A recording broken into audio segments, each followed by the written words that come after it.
ব্রট to you by V-Guard, co-powered by Sensodyne ও ভিমল বলো কথা কেশরী। Associate sponsor UltraTech cement. ভাঙড়ের মানুষ কি ভাবছেন যে তারা আদৌ ভোটটা দিতে যেতে পারবেন তো? কারণ 24 ঘন্টার বাকি থাকতে না থাকতে ভোটের আগে অশান্তি ভাঙড়ে ভোগালীর বানিয়ারায় তৃণমূল ও আইএসএফ সংঘর্ষে বোমাবাজির অভিযোগ। ভাবুন একবার যে এমন অবস্থা সেখানে ভাঙড়ে শিশু পর্যন্ত রেহাই পায়নি।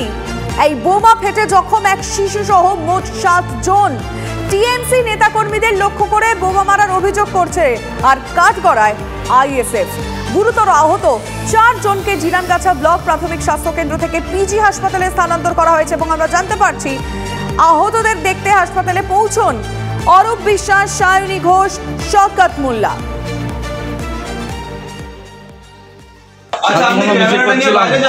রাস্তা দিয়ে হেঁটে আসছিলাম, একদম ডাইরেক্ট আমাদের মিছিলে হামলা করেছে। 12 মিটার থেকে 30টা বোম চার্জ করেছে। আমার পায়ে ডাইরেক্ট বোম লেগেছে, দেখুন।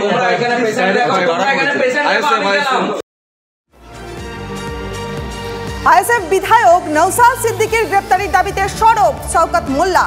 পঞ্চায়েত ভোটের মতো সন্ত্রাসের সৃষ্টি করেছে আইএসএফ, অভিযোগ শওকতের। অবিলম্বে নওসাদকে গ্রেপ্তার করা উচিত। রাজনৈতিকভাবে গণতান্ত্রিকভাবে না পেরে এখন সন্ত্রাসের রাজত্ব কায়েম করার চেষ্টা করছে, ঠিক যেমন পঞ্চায়েত নির্বাচনে করেছিল। তার প্রতিফলন হিসেবে আজকে এখানে আমাদের পঞ্চায়েতের সদস্য আব্দুর রফিক সহ প্রায় 5 জন গুরুতর আহত এবং একটা শিশু সেও গুরুতর আহত। শওকত মোল্লা ছাড়াও অরূপ বিশ্বাস, সায়নী ঘোষ গতকাল রাতেই তারা পৌঁছে যান হাসপাতালে তৃণমূল কর্মীকে দেখতে। তারা কি বলছেন শুনবো। সৌমিক ভট্টাচার্য কি বলেছেন?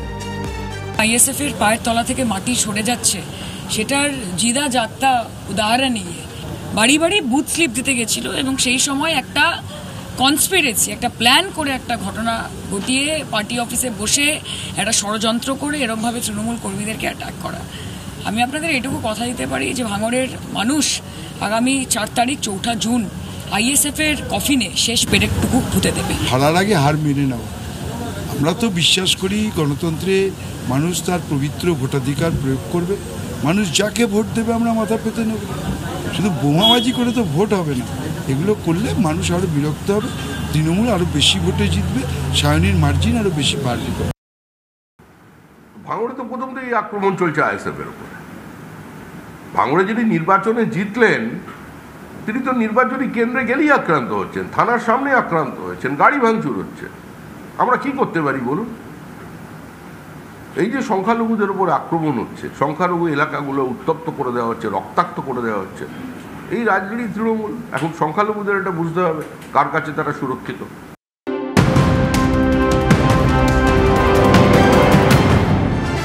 রেমালের জেরে লন্ডভন্ড মণিপুরের রাজধানী ইম্ফল। প্রবল বৃষ্টিতে বন্যা পরিস্থিতি ইম্ফলে, জলমগ্ন বহু এলাকা।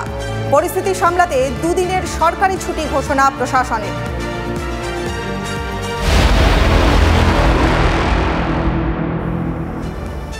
সপ্তম দফার ভোট বাকি রয়েছে, তার আগে কমিশন আরো করা।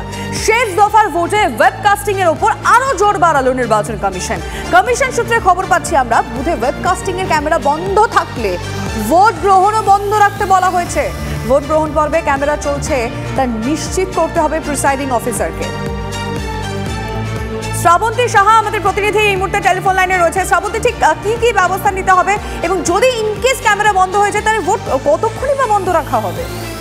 দেখো, এই নির্বাচনের প্রথম থেকেই ওয়েবকাস্টিং এর সাথে এআই টেকনোলজিও ব্যবহার করেছিল কমিশন এবং সেই এআই টেকনোলজির মাধ্যমে রীতিমতো সাকসেসফুল বলা যেতে পারে কমিশন, কারণ যে কোনো ধরনের গন্ডগোল আগে থেকে আঁচ করতে পারছিল কমিশন কর্তারা।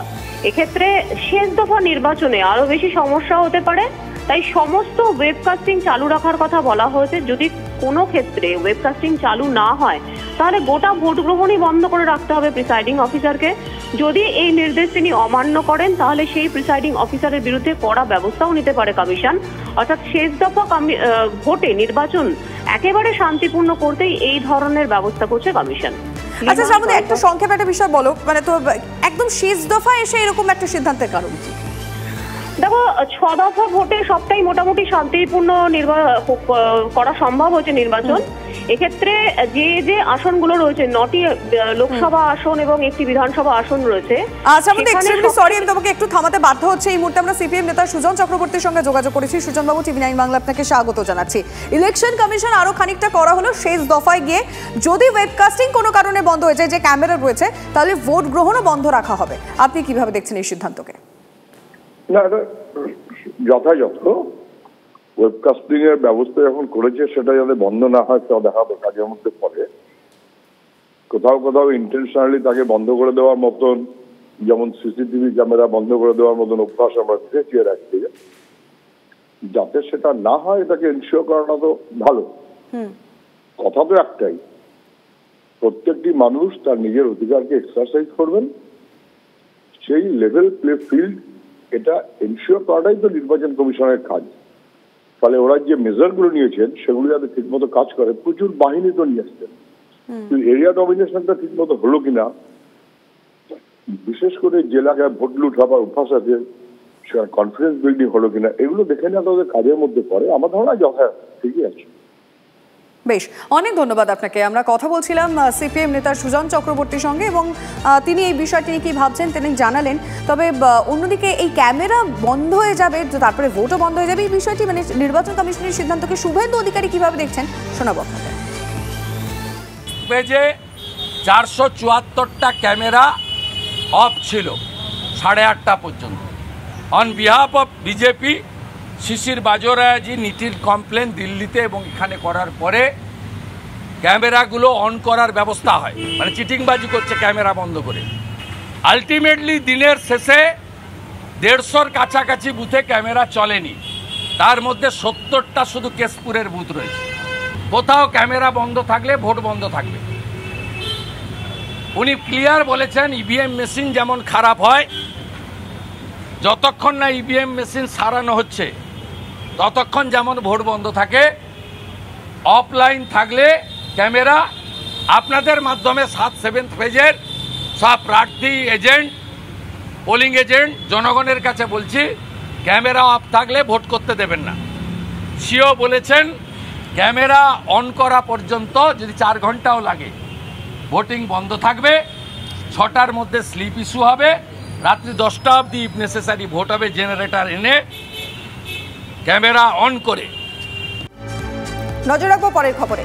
আলিপুরদুয়ারে অতিরিক্ত জেলা শাসককে গণনার দায়িত্ব থেকে সরানোর দাবি বিজেপি প্রার্থী মনোজ টিক্কার। নির্বাচন কমিশনের চিঠি আলিপুরদুয়ারের বিজেপি প্রার্থীর।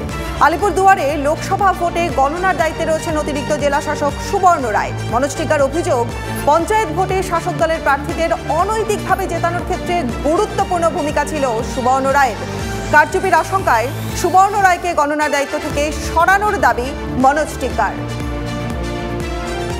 আমরা আশঙ্কিত যে আগামী 4 জুন যে আলিপুরদুয়ার লোকসভার কেন্দ্রের পাশাপাশি সমস্ত বাংলার এবং ভারতবর্ষের যে ভোট গণনা হতে চলেছে, সেখানে যিনি এডিএম রয়েছেন সুবর্ণ রায়, ওনাকেও সেখানে ইনভলভ করা হয়েছে। তাই আমাদের দাবি আছে, আমি লিখিতভাবে সেন্ট্রাল ইলেকশন কমিশনকে অভিযোগ জানিয়েছি যে ওনাকে কোনোভাবেই যে আলিপুরদুয়ার লোকসভার গণনা হবে সেখানে ওনাকে যেন কোনো দায়িত্ব দেওয়া না হয় এবং ওনাকে এই গণনা থেকে দূরে রাখা হোক, সে ব্যাপারে আমি কমিশনকে, সেন্ট্রাল ইলেকশন কমিশনকে লিখিতভাবে অভিযোগ জানিয়েছি। তীব্র গরমের জেরে ওড়িশার রৌরকেল্লায় 7 ঘন্টায় 10 জনের মৃত্যু। হিট স্ট্রোকে আক্রান্ত হয়ে মৃত্যু অনুমান প্রশাসনের। গতকাল রৌরকেল্লায় সর্বোচ্চ তাপমাত্রা ছিল 46.1 ডিগ্রি সেলসিয়াস। বিবেকানন্দ রকে নরেন্দ্র মোদীর ধ্যান কর্মসূচির আজ দ্বিতীয় দিন। শেষ দফায় ভোটের আগে গতকাল থেকে ধ্যানে বসেছেন প্রধানমন্ত্রী ধ্যান মণ্ডপমে ধ্যানে বসেছেন গতকাল সন্ধ্যে থেকে। কাল সন্ধ্যে পর্যন্ত ধ্যান করার কথা নরেন্দ্র মোদীর।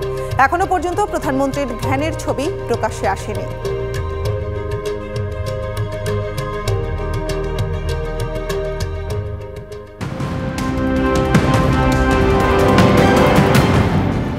নজর রাখবো আজকের বড় খবরে। আদালতে দোষী সাব্যস্ত প্রাক্তন মার্কিন প্রেসিডেন্ট ট্রাম্প। ব্যবসায়িক নথিপত্রের তথ্য গোপনের 34টি অভিযোগেই দোষী সাব্যস্ত। তবে ভোট প্রচারের বাধা নেই ট্রাম্পের, জানিয়েছে নিউ ইয়র্ক আদালত।